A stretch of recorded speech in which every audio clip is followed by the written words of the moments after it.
Hello hello. नमस्कार sir, Bhajap प्रदेश કાર્યાલયથી વાત કરું છું. મારી વાત કરશનજી સાથે થઈ રહી છે? જી હા। પહેલા શું તમારા પરિવારને કિસાન સન્માન નિધિ હેઠળ બેંકમાં પૈસા મળે છે? 2000 રૂપિયા આવે છે ખાતામાં? वो एक कारक आवे છે બરહમાં ઓકે સર, એકાદી વાર આવે છે। 3 હપ્તા તો પૂરા આવતા નથી। સર નોટ કરી લઉં છું. આ છેલ્લો હપ્તો આવ્યો કે આ છેલ્લો 16મો? હપ્તો છેલ્લો 16મો હપ્તો તો કઈ જોયો નથી। નથી આવ્યો? કઈ ખબર નથી બાપા। ઓકે સર, એના પહેલાનો? એના પહેલાનો કીધું વરહમાં કીધું એકાદો હપ્તો આવે છે, 3 હપ્તા હરખા નથી આવતા। ઓકે સર, નોટ કરી લઉં છું. કરશનજી વનાજી રાજપૂત ને? જી હોય। તમારે જોવરાવવું હોય તો તમારે જોવરાવવું હોય તો જોવરાવી લેજો। ખેડૂતોને આવી રીતે ક્ષેત્રો મત અને ખેડૂતોને જો આપવા હોય તો 4 મહિના 3 હપ્તા આપો, નકા પછી ખેડૂતોને બનાવો મત। કોણ વસેટીએ ખાઈ જાય છે? તમારા ભાજપના નેતા કોઈ ખાઈ જાય છે? ભાજપના કાર્યકર્તા ખાઈ જાય છે? અને ગરીબ ખેડૂતો સુધી પહોંચતા નથી।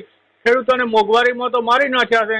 ખેડૂતોને અત્યારે હાલત કફોડી થઈ ગઈ છે। આટલું અતિવૃષ્ટિ થાય, માથે માવઠું થાય, કમોસમી વરસાદ થાય અને નેતાઓ બધા ખોટા વાયદા ખોટા વચનો આલી અને દિલાસા આલી વળીને ખેડૂતોને ઉલ્લુ બનાવે। આવું શું કામ કરો છો બાપા?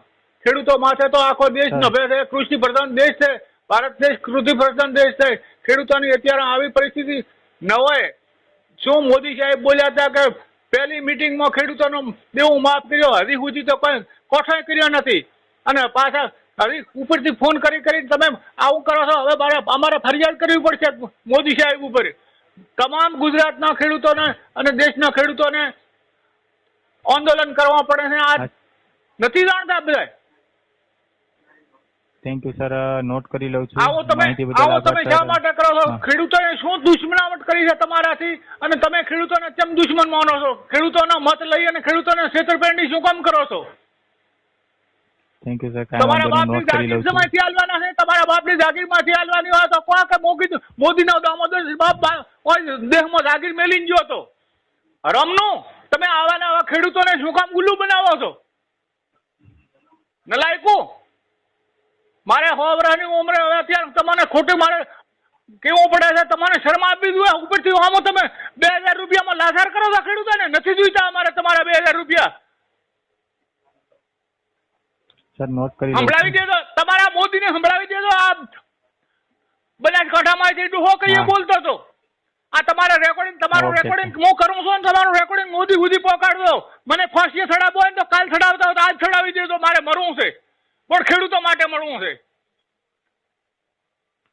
ઓકે સર, કાંઈ વાંધો નહીં। તમારે શરમ આપવી જોઈએ। તમે આજથી ફોન કરવાનું બંધ કરી ખેડૂતોને છેતરવાનું બંધ કરો, નકા હવે તમારા પાસે સુપ્રીમ કોર્ટ સુધી જવું પડશે ને તો જાય અમે। ઓકે સર, માહિતી બદલ આભાર સર આપનો। અને મારા ઉપરથી પાછા ખેડૂતોને ઘરે ઘરે ફોન કરીને સમજાવો છો, તેને ઉલ્લુ બનાવવા નીકળ્યા છો તમે। માથે ઠોકું બસ સર, હવે ન બોલતા આગળ, શું બધો તમારા બાપના ઘરથી તમે લઈને આવ્યા છો?